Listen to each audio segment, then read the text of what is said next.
Hi, I'm Beth Greenhagen, And I'm Rich York. and welcome back to our second episode of What's Up Groveland. We are bringing you news and interest stories that relate to our very own favorite town, Groveland. We want you to tell us about what you would like to hear about, to send us tips or ideas to whatsupgroveland@gmail.com. Tonight we have interesting election news, important information about food insecurity here in the Merrimack Valley. In other news, we know Groveland residents want to know more about. First, we bring you a reminder that Election Day is coming up on Tuesday, November 5th. You can vote that day from 7 a.m. until 8 p.m., or you can drop your ballot early at Town Hall, vote early at Town Hall through November 1st, or get in line before 8 to ensure your vote is counted. And now, GCN Productions would like to highlight one of the lesser known positions you will see on the ballot, the important office of the Governor's Council. We interviewed all three candidates on the ballot by asking each of them the same questions. And here they are to introduce themselves and tell you why they want your vote.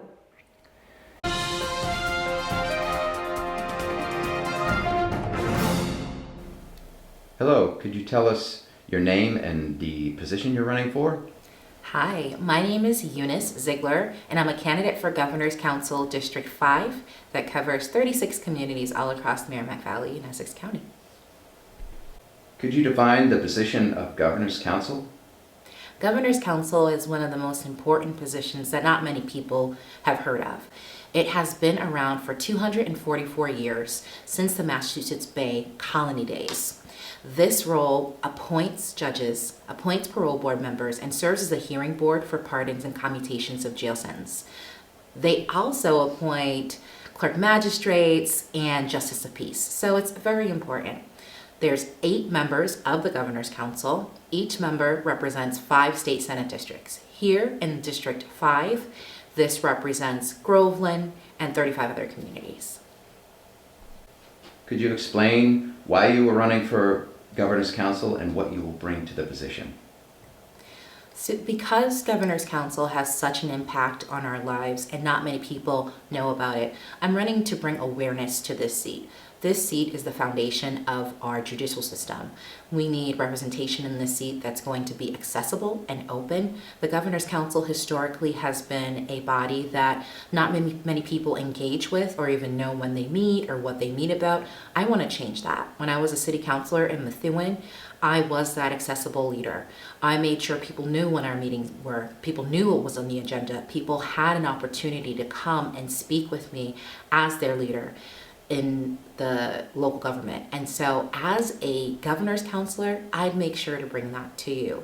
When we're appointing judges, making sure that you know who these judges are and you have an opportunity to weigh in, because our judges are part of our judicial system.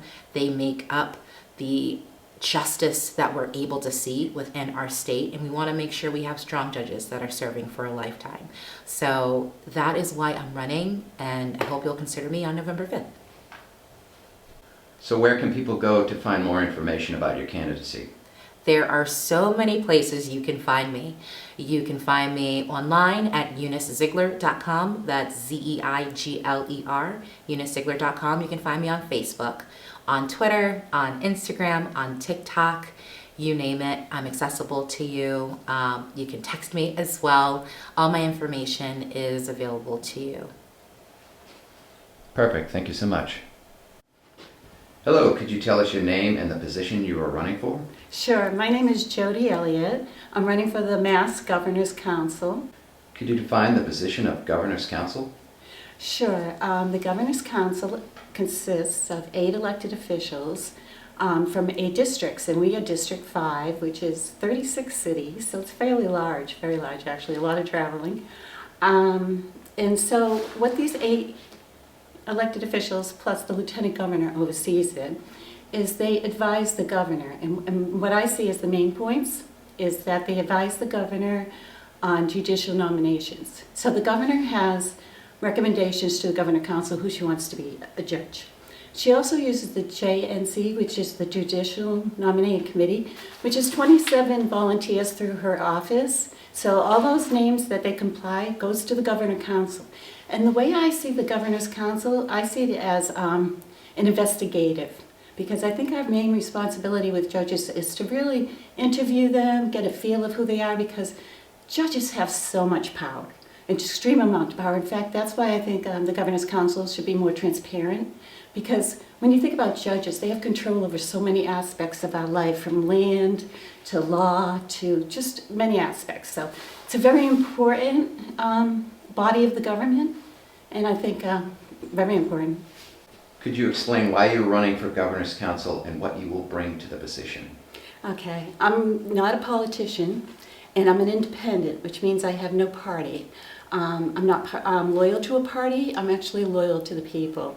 And even though you don't see many independents in our government, they make up a large percentage of our population, which is surprising, so vote independent. What will I bring to the council? Well, as not being a politician, and I'm not into, I'm a licensed mental health counselor, retired, so I think I can bring a new aspect. If you look at the parole board, it's made up of not just lawyers and people who are in the field, they have educators, they have people who work in social work. So I think the diversity in the Governor's Council, by bringing in a variety of people, will benefit it. Where can people go to find more information about your candidacy? Well, I'm grassroots, so I don't have a lot of support, and independents don't really have a lot of support, unfortunately, so I don't have like groups representing us like Democrats, Republicans. But I have, I hand out, when I go out canvassing every day, I hand out flyers that has my post office box, so you can contact me that way. Also on my website, I do have my email. I'm a little hesitant about people emailing me because I have so many emails coming in. I hate to lose somebody just because, you know, I'm seeing 40, 50, 60 going down and I miss somebody. So I think writing to the post office is best, and I'm pretty good about writing back quickly. What is your website URL? Oh, just Jody Elliott, running for Governor's Council. It's pretty new. It's, again, grassroots, so. All right, perfect. Thank you so much. That's it. Hello, could you tell us your name and the position you are running for? Hi, thank you for having me. My name is Ann Manning Martin, and I'm running for Governor's Council for the 5th District, which is 36 cities and towns. Could you define the position of governor's council? Yes, the position of Governor's Council is extremely important, and it is a board that not many people know about. It consists of 8 districts, therefore you have 8 Governor's Councilor per district. This is the 5th district that includes Groveland and many other cities and towns. And the role of the Governor's Councilor is to act as a check and balance to the governor. She will put forward nominees for judgeships and parole board members and clerk magistrates, and it is the role of the Governor's Council to vet and approve those individuals or deny those individuals based on their experience and their knowledge of the law and interpreting the law. Could you explain why you're running for governor's council and what you will bring to the position? Yes, I'm running for Governor's Council because I am the political diverse candidate. There are all members of one party currently as Governor's Councilor. They're all Democrats, and the governor in the executive branch is a Democrat, and the legislature is predominantly Democrat. So that doesn't leave much of a diversity of thought in conversations that I think need to take place. So I am a Republican running for this seat. I'm a common sense Republican, and I appeal to Democrats and independents and Republicans because of my experience in public safety. I am the only public safety expert in this race. I have 32 years in corrections and law enforcement.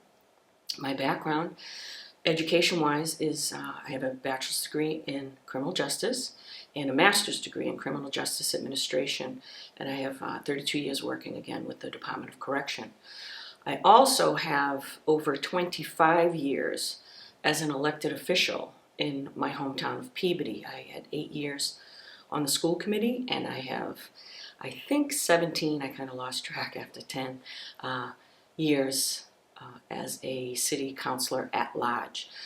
And my role has always been to fight for justice and fight for the quality of life of my constituents. And repeatedly, year after year, they send me back in to fight for them. With me, what you see is what you get. And I do my homework. I defend those that need defending. I speak for those that need someone to be their voice. And again, my constituents in Peabody recognize this, and I appreciate their support. And I will represent the other 35 cities and towns as a governor's counselor in the same manner. And I ask for your vote on or before November 5th. Where can people go to find more information about your candidacy? People can find more information about my candidacy on Facebook at Ann Manning Martin for Governor's Council. I also have a Twitter or X account that is at Peabody AM, as in Ann Manning. And I also have a website, which is Ann with an E for GC. So ANNEFORGC.com. Perfect. Thank you so much. All right, thank you. We hope that helped you to understand more about this important job that slides under the radar sometimes. And here's Rich with our first news story. Did you watch the recent coverage of the hurricane emergencies in the southeastern United States and wonder how you would handle an emergency evacuation? We did, so GCN Production reached out to the Groveland Police Chief, Jeff Gillen. Chief Gillen is Groveland Official Director of Emergency Management as of July this year, and Sergeant Steve Petroni is his assistant. They meet with MEMA and undergo trainings throughout the year.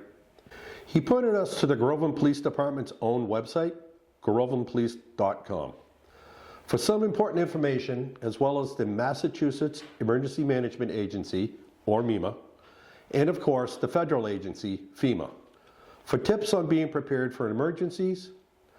Making a plan before you are affected by the emergency may save your life someday. To start now, first find out how you might receive emergency information. Chief Gillen told us that the public would be notified by our telephone system, like when you get the phone calls when the water department is flushing hydrants. He said code red updates will be sent out, as well as using the cable system if possible, social media, including the town crier, the police department Facebook page. 211 is the Commonwealth's telephone information call center. You will call it to get information about locations of open shelters, transportations, and restrictions related to any state of emergency. A restriction example might mean essential personnel only should be on the roads to keep them clear for emergency vehicles and medical staff. You and your family members may not be together when an emergency strikes, so it would be helpful to pick someone out of the town to be a family contact and provide their name, address, and phone number to each family member.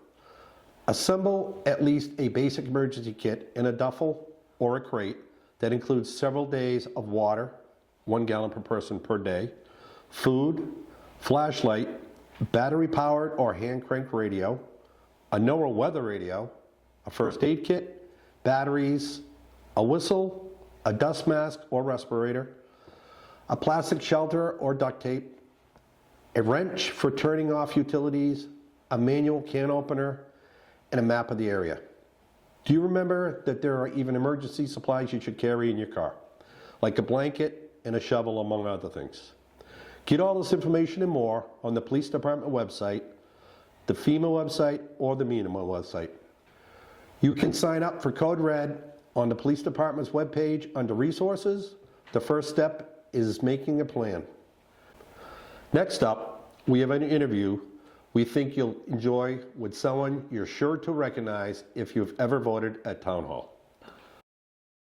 Hello and welcome to Groveland Community News. My name is Elaine Tamizian-Muse, and today we will be learning about a Groveland resident, David Tuttle. Hello, Dave, and thank you for letting us interview you today. I have a series of questions that I'd like to ask you, but I also want you to feel free to add information or give us additional information that you think the viewers of Groveland and I will beyond try. would be interested I will try. in. Okay, great. So the first thing I wanted to start with, because as you can see, Dave is wearing a uniform, and I was going to ask you if you could kind of talk to what the symbolism is for everything and kind of what it's about. That's kind of a hard question to ask in some ways. It represents that I am a veteran of the military, and right now I am the commander of the American Legion. I have been a commander for 15 years, but the uniform just recognizes a veteran more than anything else, really. And what, because I'm not familiar, I mean, I recognize that they're These medals are, one is jump school, the other one is air crew on helicopters, and the other ones are different things that I have earned through the years of service. okay. And I know that your military service is an important and a very large part of your life. Very much so. Could you share some background as to how it came to be, whether you volunteered, whether it was in your family? How did you get into this? Well, it's kind of funny in some ways because my family was all Army until my brother went into the Marine Corps. And he got out in 57, and I enlisted in the Marine Corps in 58. And I really liked it. I got off active duty and got married, but instead of going back on active duty, I went back into the reserves. And I stayed in the reserves from 1964 to 1990, and achieving the rank of Sergeant Major. In 1990, I retired from the Marine Corps, and one of the first reserve units activated for Desert Storm was mine, and it really kind of broke my heart. So I requested active duty again, and I was fortunate enough to be called back, but I was also unfortunate enough to be assigned casualty assistance, which is notifying families of those that were killed. But I believe that's a very important position because sacrifice is always going to be there. Right. So, but my love for military, not just the Marine Corps, I love the Marine Corps naturally, but for the military itself, there is no better. So I guess that might hopefully will answer your question. Yes, certainly. Where did you find your service? Where did you actually go over that length of time? Okay, well, that you like I say, served? most of my reserve time was out of South Weymouth, Mass. Okay. But on active duty, I was stationed on the West Coast and also in Japan. And I was in aviation, so we were able to fly different places along the way. So, as a matter of fact, I'm probably one of the privileged people to have been able to fly in the old fly-in boxcars before they did away with them. So That's exciting. that's quite a memory for me, anyhow. But that's pretty much what I did. And then when I was called back for Desert Storm, I was in this general area here in Massachusetts, New York area, for casualty notifications. That must have been so hard. I mean, luckily, my only familiarity with it is having seen it in a movie and it must break your heart. It does, but I am a firm belief that unfortunately in war people do get hurt and killed, and I believe that they deserve proper care for the family and for that funeral also. Other than that, I don't think anybody could do it. You just have to make your mind up to the fact that these things do happen, and you just don't put it off as just random thing. They deserve the most of honor they can possibly get. Yeah, and it sounds like you were just the right person to provide that care. I don't know. I guess maybe I was. Yeah, I'm sure it was.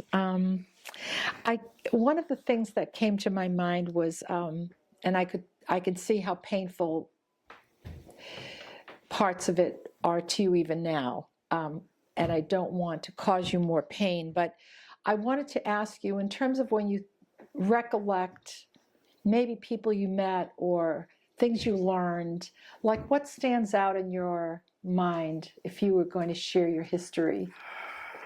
I don't know. It's hard. Camaraderie in the military is so strong. I mean, and when you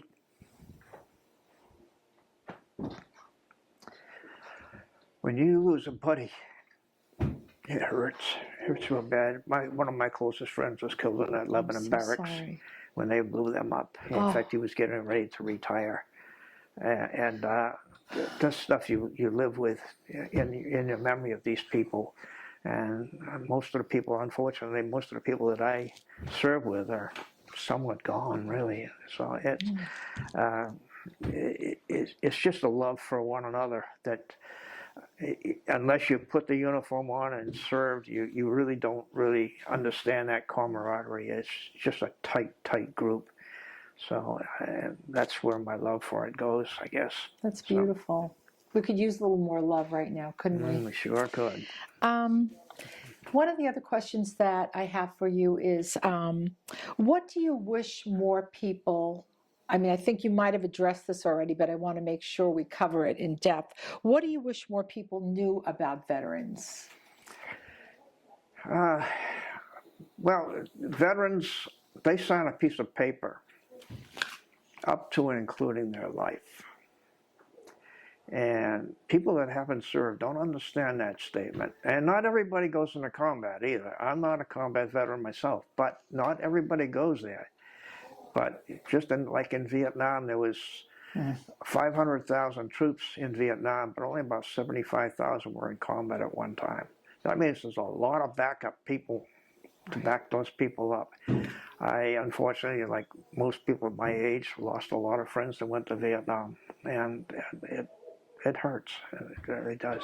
I want people to realize veterans are not just citizens, but they put their lives on the line, and they were willing, whether they went to combat or not, they were willing to go. So, and it doesn't hurt to say thank you for your service. Thank you for your service. Well, I think we need to do more of that for sure. One of the other things that has occurred recently is that Groveland has been designated as a Purple Heart town. Could you speak to what that is exactly? I won't elaborate on it, but that was worked on by Mike Ingham and Rebecca Olm at the town hall. They worked hard and diligently to get that designation for our town. It is basically honoring and remembering those that were wounded and or killed from your community. And that's what it is. And there'll be signs being put up eventually. They just came in, I believe. Okay, good to know. Okay, so people should be looking for that. The other question I had for you is, and I know with the American Legion that's one thing, but have you been involved in any other local organizations or community events over the years that we could highlight? I was the emergency manager for about 6 years in this town, just after they blew up the towers. Twin Towers. I was emergency manager then, and after that,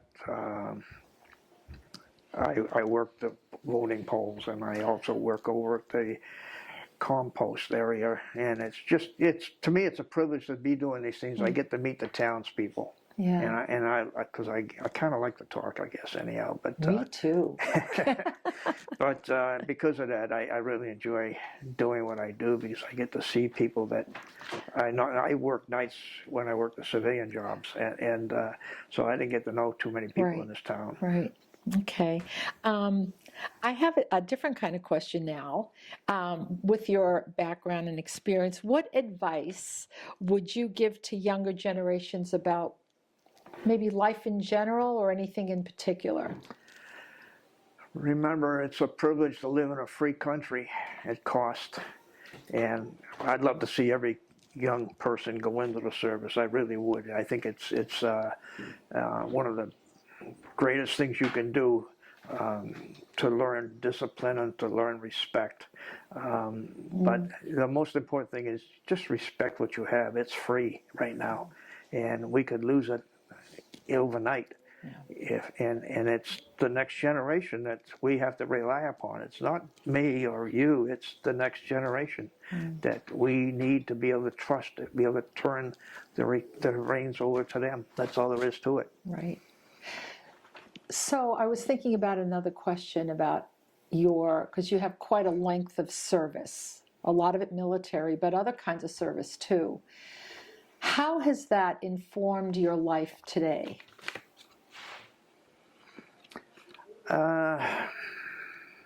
That's kind of a hard question, I suppose, really. You didn't think it was going to be easy, did you? Yeah, right. I just enjoy doing things. I'm not one to sit at home. I retired a long time ago, and I don't believe in sitting around doing nothing. Right. I'm very involved with my church and all, too, which is, and that's also along with veterans, too. So just about anything I do really pertains to a veteran. That's all the way I can really nutshell it. That's awesome. What do you hope, and I think you probably also touched upon this a bit, but I want to be more specific. What do you hope the future holds for Groveland? Well, that's kind of a hard question in this day and age, really, because things are drastically changing. We've seen such great changes in the country and in the world. Really, I just hope that we can maintain a great community that I've been here for over 50 years, and I've had my kids who were able to grow up here in a safe community, and that to me is important right there. And I hope the community can stay that way. Really, just stay safe and be concerned about everybody, not just kids in school, but the veteran or the seniors too. Yeah, and that's up to each of us, isn't it? That's just correct. The people It that certainly have signed is. up. It certainly is. Are there any traditions or values that you think are important for the town of Groveland to preserve? Oh yeah. Memorial Day, which honors those that were killed in action, and the American Legion puts on a Memorial Day service. Usually it's on a Thursday night because the band and choral is available to us at that time. Right. And unfortunately, the turnout is not that big.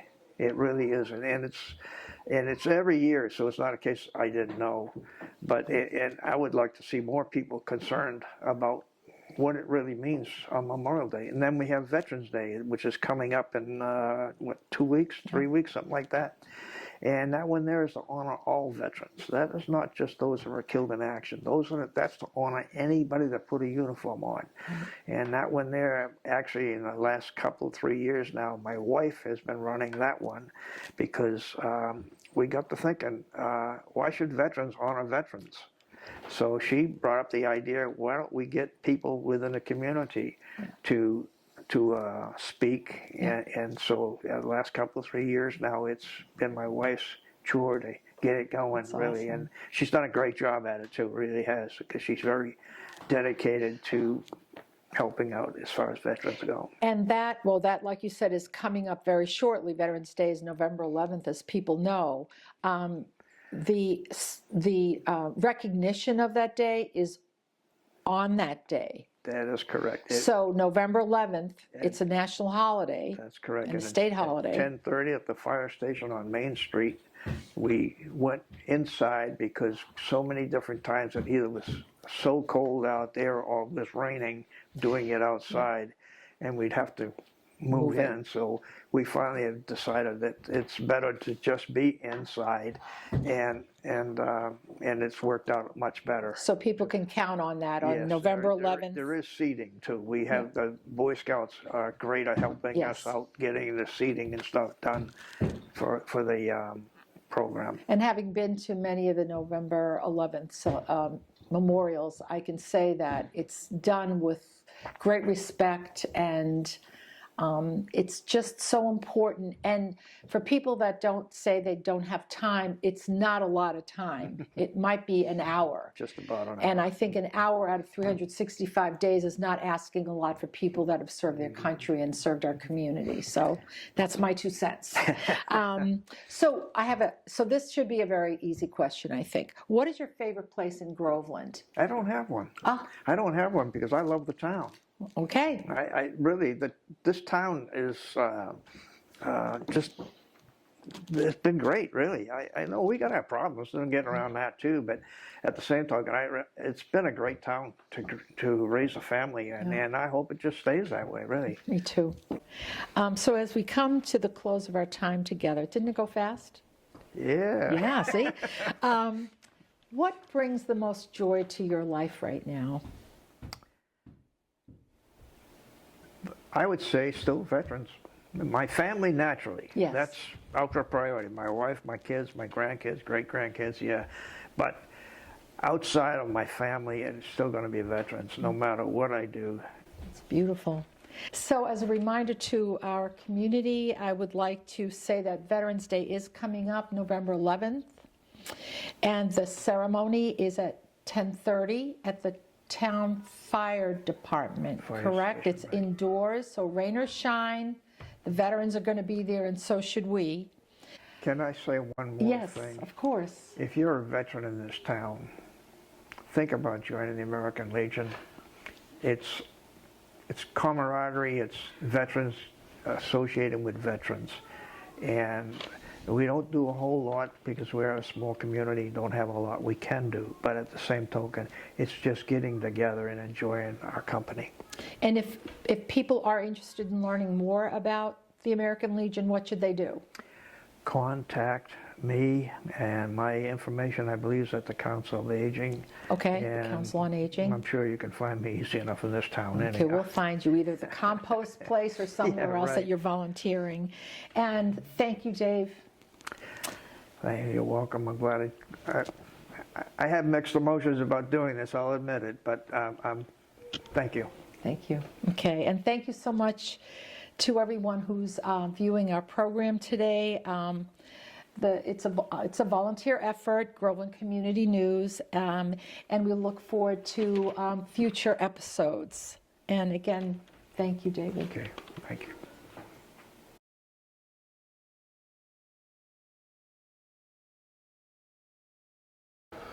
For more information about veteran services in Groveland and useful links in general, check out the town's website at grovelandma.com. And help us celebrate Groveland's veterans on Veterans Day this year. Like Commander Tuttle said, you can join us at the fire station on Main Street on November 11th at 10:30. Beth, tell us more about something that our Neighbors Table representative, Will Courtney, talked about at the recent Selectmen Board's meeting. Well, Rich, nearly 2 million adults in Massachusetts are food insecure, affecting approximately 7% of Groveland, around 470 people. Friends, families, and neighbors of all ages who may struggle to access adequate food. Food insecurity is the official term from the USDA, referring to situations where people don't have enough to eat and don't know where their next meal will come from. Food insecurity is a systemic issue that can happen to anyone. It is not a personal failure. According to the Greater Boston Food Bank's Elevating Voices report, individuals facing hunger often contend with high living costs, expensive housing, unemployment, and low-wage jobs. For those in need of support, either long-term or an emergency, resources are available right here in Groveland. The Council on Aging, COA, operates a food pantry inside Town Hall, specifically for older adults aged 60 and over, although anyone is welcome during emergencies. The pantry has open drop-in hours on Wednesdays from 1:30 to 3:30 p.m. It is also available during regular COA office hours, Monday through Thursday, 8 a.m. to 4 p.m., and Friday, 8 a.m. to 12 p.m. We suggest calling ahead to ensure someone is available to assist you when you stop by. Homebound older adults can take advantage of their delivery service. To arrange for a delivery, please call the COA office by 11 a.m. on Tuesdays for a Wednesday afternoon drop-off. Groveland Congregational Church hosts a free community lunch, usually on the second Saturday of each month from 11:30 to 1 p.m. However, this November, it will take place on Saturday, November 16th. Everyone is welcome to enjoy a hot meal at 4 King Street in Groveland. Another local food source is our Neighbor's Table, who provides a variety of fresh, nutritious groceries in community meals at no cost. With markets located in Amesbury and Salisbury, their hours are as follows.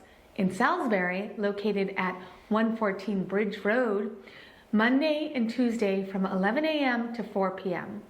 In Amesbury, located at 194 Main Street, Thursday from 10 a.m. to 6 p.m. Friday from 9 a.m. to 3 p.m. and Saturday from 9 a.m. to 1 p.m. For anyone in Massachusetts who needs food assistance, a great resource is the Food Source Hotline. This is your one-stop shop to learn about all the resources available to you. Project Bread's Food Source Hotline is a toll-free and confidential at 1-800-645-8333. And you can help too. The Groveland Police and Fire Station will hold a non-perishable food drive on Saturday, November 2nd from 9 a.m. to 2 p.m. The drive will benefit the Sacred Hearts Food Bank and the Groveland COA Food Pantry. Also, new unworn socks will be collected to support the Veterans Northeast Outreach Center in Haverhill. So pick up a few pairs of socks to help out our veterans. Together, we can combat food insecurity in our community and make sure everyone has the nourishment they need. Thank you to Alyssa Lee from the Council on Aging for the incredibly detailed information. Groveland received a $98,620 grant in September for the plans and permitting of a replacement dam near the intersection of Salem and Washington Street. The existing dam and culvert, which crosses under heavy traveled Salem Street, has long been recognized hazard. It is on the state's list of problem dams. The grant, as announced by the town administrator, Rebecca Oldham, will allow the town to begin solving the problem as the dam continues to degrade. The town cannot fund the project itself, but the grant will enable Oldham to be shovel-ready for other state and federal funding towards the replacement. At a meeting of the Groveland Select Board in October, the board began discussing the future of the summer recreation program. The program, which runs a day camp for children that especially helps working parents, has run for several years. Recently, the camp has been running a financial deficit and a decrease in enrollments. This seems to be caused by a change in the director, increased labor costs, and hiring difficulties.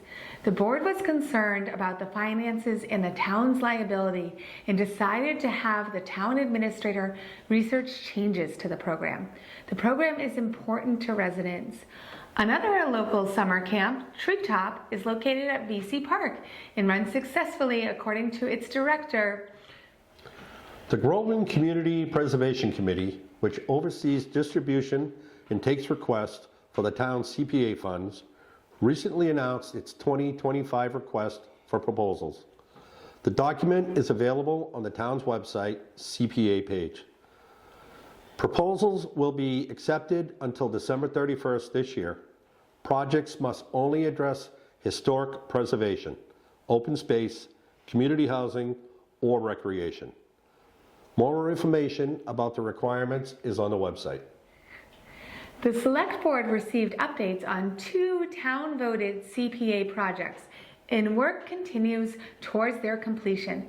One project will connect the Town Hall parking lot to the Pines Recreation Area with an accessible ramp and an additional parking at the Pines.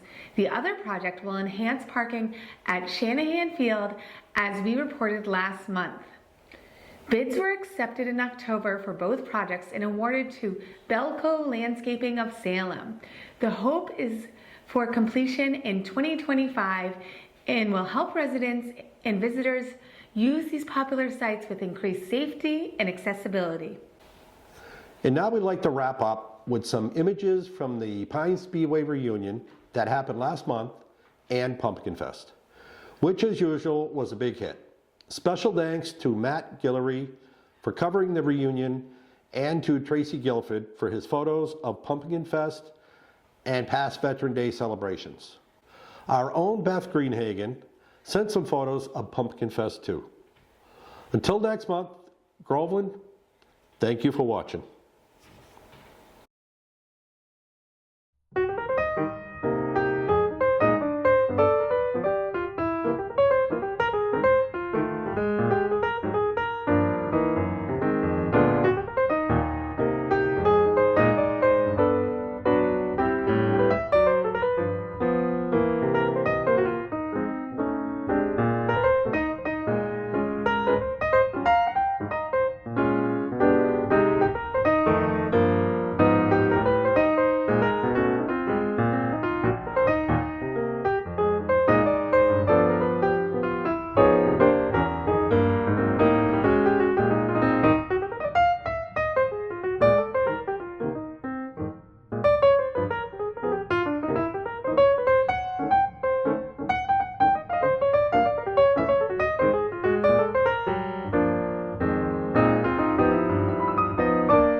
It's like a glove, huh?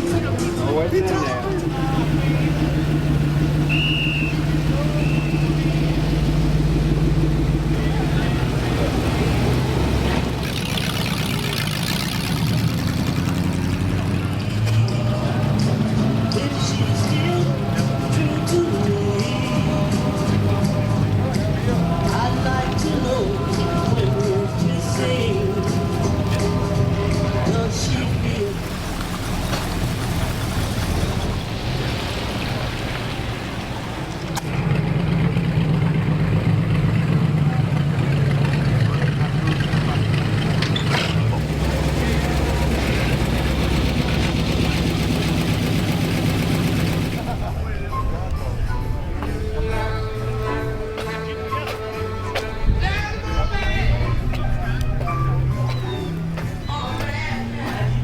Man, they'll let anybody in.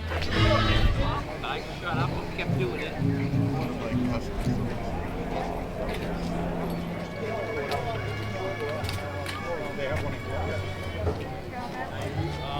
I got one.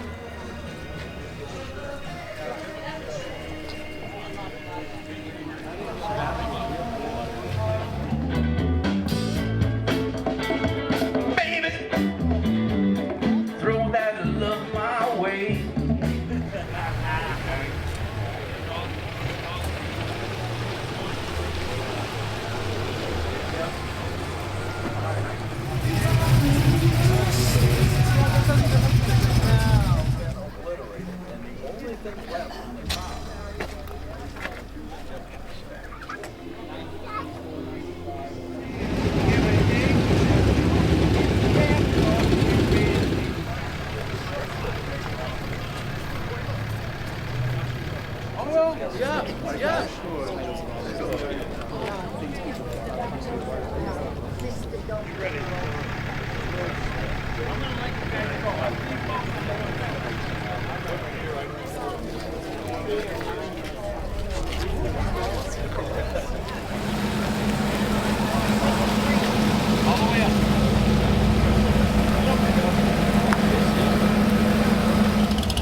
GCN, Groveland's Community News.